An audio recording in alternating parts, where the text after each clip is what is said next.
Today I'm going to walk you through a configuration audit agent that I built. Um, First, for some context, I have a GitHub repo with all my configs stored there. It's all a dev environment, so nothing really to worry about, but these are great examples, and I'll show you why in a minute. From here, from the story point of view, we're combining two things. We're combining Time's workflow automation where I start the page, I get a list of the repos, and you actually pick the device you want to audit.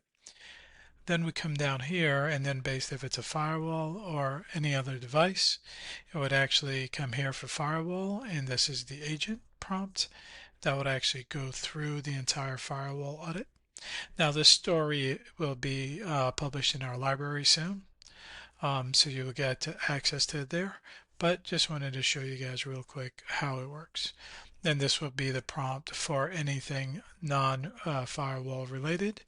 So I'm going to walk through this entire thing so you guys can see that. So first thing is I'm going to pop open the web page. That's going to load, pull in all the names of the devices from GitHub.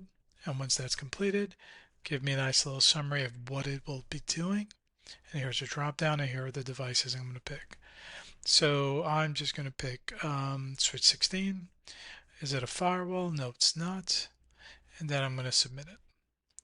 So now, as it's going through that process, I'll walk through here again. So went through this story.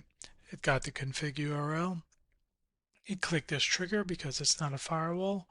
So now from here, it's analyzing and going through that process.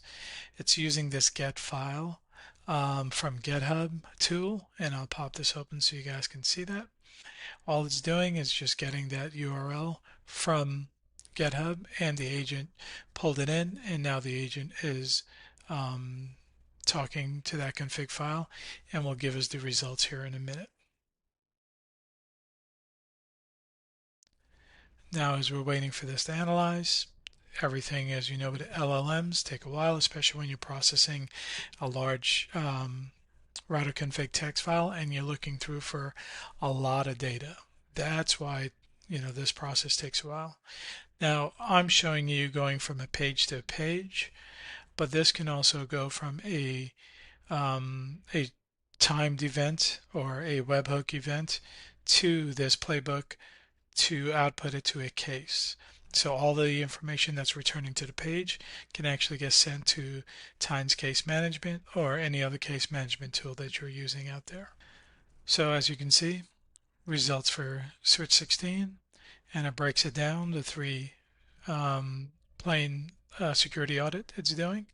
So the nice part about this is it's telling you everything from a management plane perspective, what's passed and why it passed. So those are good things. Then it comes down here and says misconfiguration risk practice. So here it's letting you know something is broken and it's a medium, and here's how to replace it. Here's another one that's high. Let's go ahead and replace that as well. So these are nice ways of that audit just doing it for you. I remember back in the days paying for someone to come in to audit all my 3,000 plus routers and switches out there, also my firewalls, which is a separate team. So having an automation platform able to do these capabilities is just amazing in my opinion. Here as well, it's going through SSH, letting you know all these different things, recommended adding a banner, going through the whole process again. And as you can see, it's everything that you see here, it's just doing naturally based off of all the configuration and all the security checks within the router config. So continue going down, you're seeing network monitoring, system management, timing, making sure all these things are configured. What I love is this summary right here. What's the first thing you should do is this. That is major because now you know that, hey, yes, it's a whole bunch of errors here as you can see, but the first one I should focus on is implementing dynamic ARP.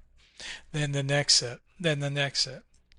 So this for me is really gold for a nugget. So what we can do from these findings here is take this bit and the name and actually add that to a case management field and upload that. And here you go, guys. This is what we need to prioritize right now.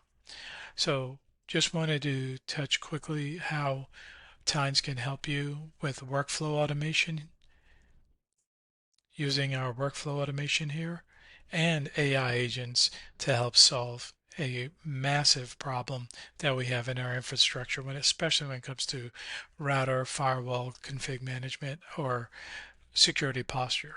So this will be published soon to our library. Feel free to check it out and leave me any feedback that you have.